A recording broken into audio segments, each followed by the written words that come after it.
All right, our speaker for today is somebody who we are very familiar with as a religious science minister and a longtime member of our community. And so that's Reverend Jan Limberg Morgan. And Jan's going to talk to us about change. So go ahead, Jan. Good morning. We are being reminded today, are we not, that change is the only constant. And today we're in a place that we've never been in before. It's a new day that's never been experienced. And we have just walked through world events that have changed many of the things that we expected to happen. You know, the concept of returning to normal has been blown out the window physically, mentally, emotionally, and spiritually. It's a new beginning, probably unlike any we might have anticipated. So how do we approach this change? Well, the truth is, unless we release the events of the past, we're not free to move ahead into the future. And in order to make room for this new, we must be willing to release the old. You know, unfinished business drains our energy. If we're not at peace with ourselves or with others, old stuff will dominate our lives until we recognize it and resolve it.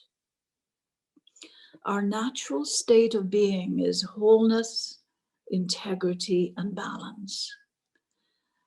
And without closure with the past, we lose that power and that energy. You know, by its very nature, life can get a little bit untidy. There'll always be areas that remain unfinished longer than others. We're really completely, fully complete with past trauma, such as the loss of a loved one.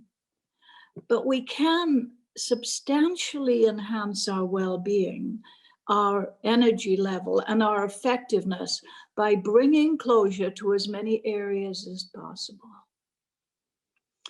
Some examples of unfinished business: promises we've made to ourselves and haven't kept, lingering issues with people, finances, or employment, wishing we'd said, "I love you," allowing misunderstandings to go unresolved, violating our own sense of integrity by actions we regret, not reaching for a goal we really want but are afraid to go for, not taking out the trash when it was full yesterday.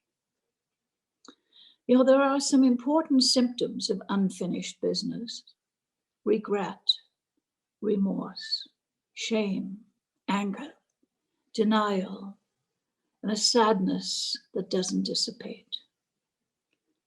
We pay a price for lack of closure. It's just like the finance charge on a debt. We continue to pay till the debt is filled, and we may be unaware that our energy is being dissipated by this continual paying of this debt. Is there a recurring challenge in your life? You might need to ask, why does it keep coming back? What action could I take to eliminate this? Am I holding thoughts of poverty or scarcity or negativity? Can I sweep this from my life? Perhaps we can create an uncontaminated space for prosperity and clean house, literally and metaphorically. So what method of completion is needed? It's a good thing to analyze whether we need what we need to do. Or could we simply be complete by discarding it? Could we simply recognize, I can drop this? You know, in releasing stuff, just as with material things, we can give away and dispose of them so we can have back the physical space that they're taking. when we make that decision to go no further with these old items or these old projects, we move towards closure. And this principle applies to relationship issues, to other non-material issues. Sometimes we feel, you know, if we hang on and if I try harder, I can somehow make everything right. And the truth is that severing the relationship may be the only solution that's in our highest and best interest. And releasing the other party or the other part of the equation may actually be the right thing for them. We can clean up the past by checking what we or someone else did or didn't do, or did poorly or wrongly. Now, Confucius said, to be wronged is nothing unless you continue to remember it. And he might have added, one who won't forget hurts themselves. I'm reminded of the little Zen story of the two monks crossing the river, and there was a young woman at the edge of the river in distress. She could not cross. One of the monks picked her up, carried her across the river, and plopped her down on the ground on the other side. And they had gone a considerable distance until the younger monk turned to the older monk and said, "You know you made a vow never to touch a woman. How could you have done that?" And the monk looked at him and said, "I put her down on the edge of the river. How come you're still carrying her?" And so it is with many of the things that we could have put down.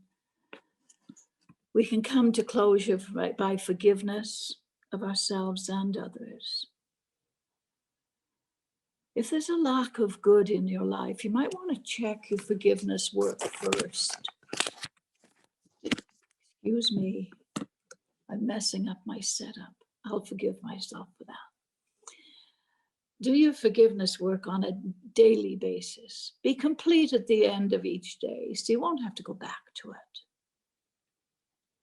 You know, I find when I'm doing forgiveness work, one of the most effective ways before I start is to do a gratitude list of the things in my life for which I am so grateful. Do we need to change our relationship with our home or our workspace? Maybe physically complete the tasks, because those unfinished projects or that incomplete work depletes our energy and draws our focus. And what we focus on increases. So I think it behooves us to state our intention now to do complete work in our responsibilities, in our conversations, in our actions. Complete work means handling things or performing tasks in a way that won't come back to bite us. Remember the importance of doing affirmative prayer as we are doing this work, and to continue to do the affirmative prayer until things are complete. You know, in Science of Mind, we call it prayer treatment, but that and affirmative prayer are the same thing. So how often do we give up doing our treatment or our affirmative prayer after a short time, or when a challenge comes along that kind of stymies us? You know, our form of prayer isn't requesting intercession by a God out there. We reach a place in consciousness where we know that our good is already available to us and that we simply need to be open to receive it. But before we set out to do this, we need to be sure to be very gentle with ourselves. It's not about putting ourselves down. Understanding that moving beyond our past, whether it's 20 years ago, 20 days ago, or 20 minutes ago. Moving beyond that is the healthiest, most loving thing we can do for ourselves. I loved what Amanda read about Ram Dass.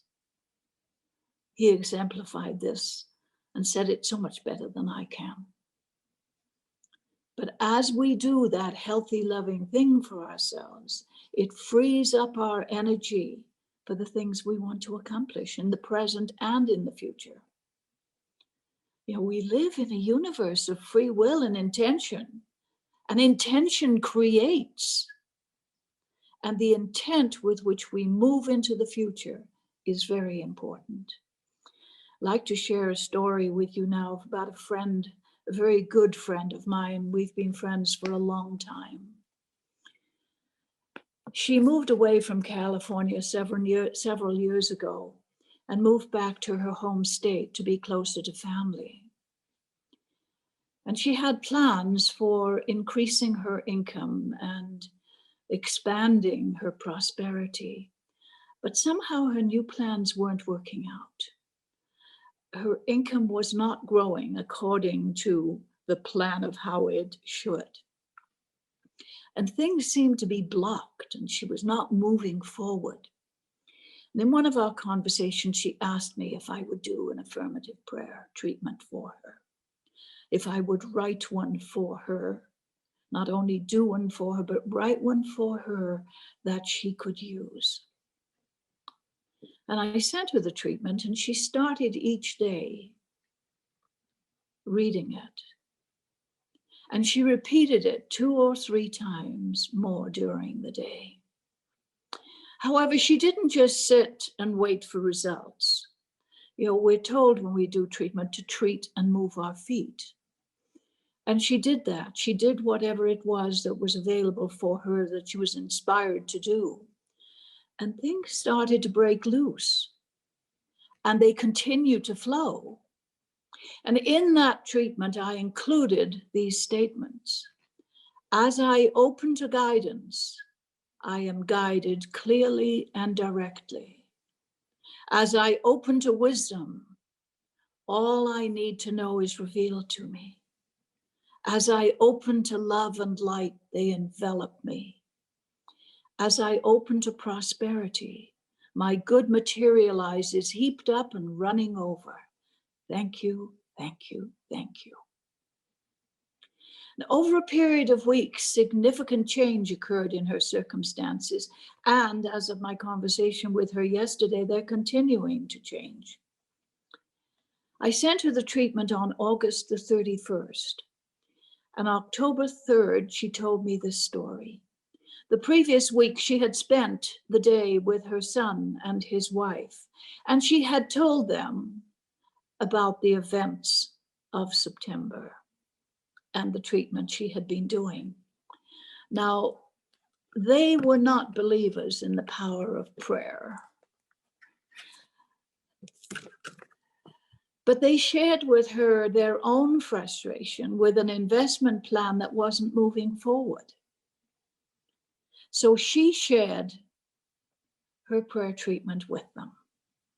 She literally gave them a copy of it, and she emphasized the importance of consistency and openness. And they were doubtful, but they agreed to do as she had done. And within days, a solution they had not conceived of presented itself to them.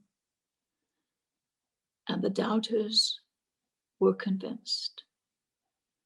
So much so that they passed the concept on to their children. She tells me that friends have asked for this treatment, and she feels sure that it's not going to stop there.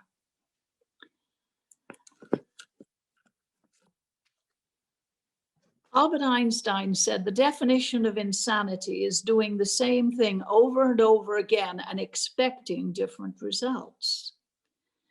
Now, as we face this new future, Einstein's logic is pretty easy to grasp. We've done all that we can do. We've cleaned up all that we can clean up. We've released all we can release, but we're still feeling uneasy, overwhelmed, and maybe afraid. Because the real truth is that fear is at the base of most of this unease. Are we uneasy about the way the world appears to be moving? Overwhelmed by the changes we can't control? Fear of what the future holds? What then? There's a quote from Mahatma Gandhi: "You must be the change you wish to see in the world." At face value, that's a little overwhelming, or maybe a lot overwhelming. If we want to see a kinder, gentler world, how about starting with ourselves? If we want to see more smiles, how about giving the world more smiles? If we want to experience more courtesy, how about being more courteous to others? But we think, what difference would that make? A world of difference, because change begins with many small steps. And those small steps snowball into larger ones. And when enough people focusing on love and light and a world that works for everyone move together toward that goal, nothing can stop it. I tried an experiment smiling with a mask on. You know, pre-mask, I always smiled at people when I passed them in stores or on the sidewalk, etc. But it's hard to see a smile behind a mask. So I started smiling with my eyes. I would deliberately crinkle them up. They couldn't see my mouth, but they could see by my eyes that I was smiling. And you know what? It worked. People crinkled their eyes back at me. I have a quote from my beloved friend, late friend and guru, Wayne Dyer. If you change the way you look at things, the things you look at change. And I read a beautiful story on just this very thing. The lady in this story's name is Glenda Allen Green, and Glenda Green is a fabulous artist and an author. She lived in Texas, and she and her husband decided they wanted to buy a short-haired terrier. And she did her homework and connected with breeders and discovered one in the Bronx in New York, who was the person she most was drawn to. And she went to New York City on assignment with her agent to fulfill a commission and decided to buy the dog while she was there. Well, she was advised to take a taxi from downtown New York. But she decided that maybe she'd go partway by train. She liked watching people, and it would be a different experience and probably faster than a taxi.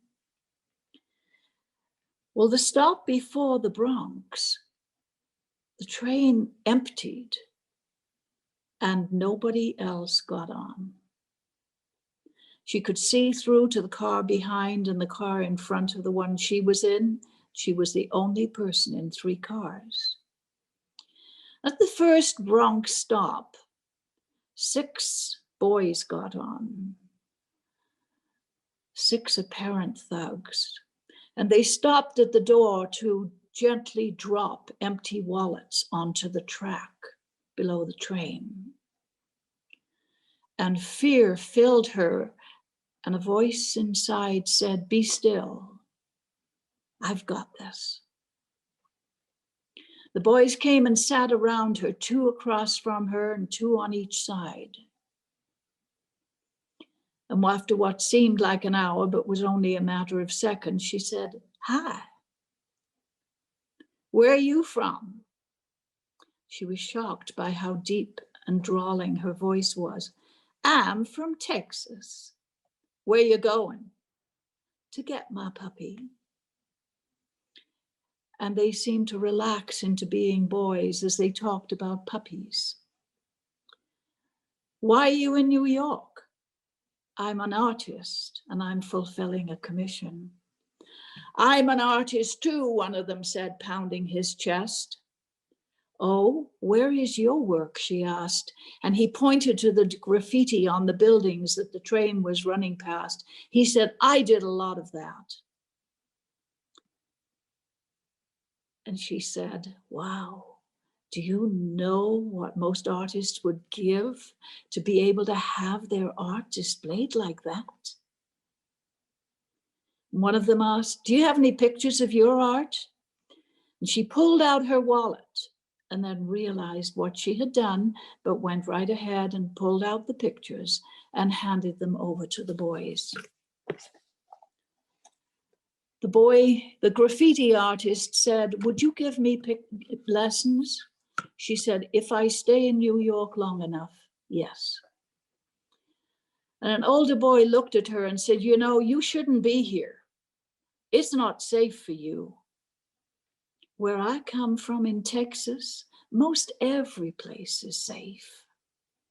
Well, we're going to walk you to your taxi. And when they got off the train, she felt like Queen Guinevere being escorted by King Arthur and the Knights of the Round Table. And as they approached the taxi, she saw the taxi driver's face and it was shocked. He obviously knew these boys. And as she entered the taxi, he said, are you all right, lady? Oh, yes, I'm fine, thank you. And the driver scolded her in several languages. Don't you ever do that again.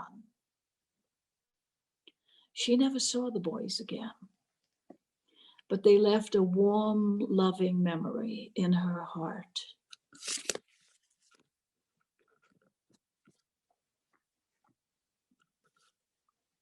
Imagine the effect this must have had on those boys. This lady from Texas meeting them on their own turf and turning their little world on its head, protecting and escorting their potential next victim to her taxi. That presence that directed Glenda is available to all of us. Dr. Ernest Holmes said there is a power for good in the universe greater than we are, and we can use it.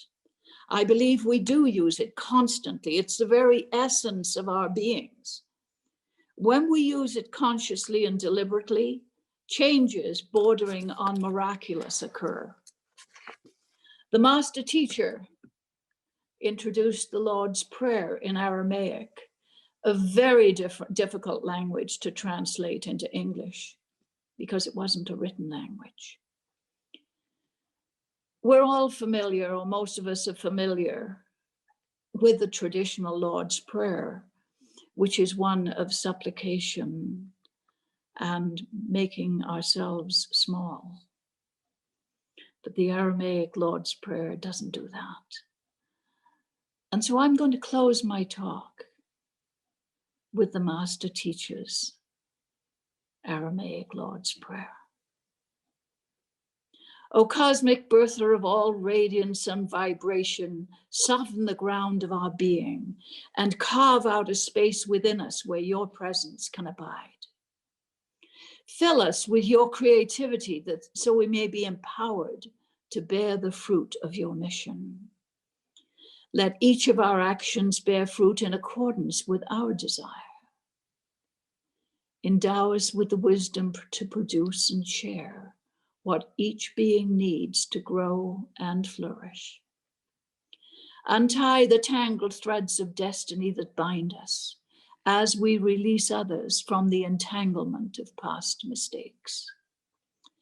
Do not let us be seduced by that which would divert us from our true purpose, but illuminate the opportunities of the present moment. For you are the ground and the fruitful vision, the birth power and fulfillment, as all is gathered and made whole once again. Namaste.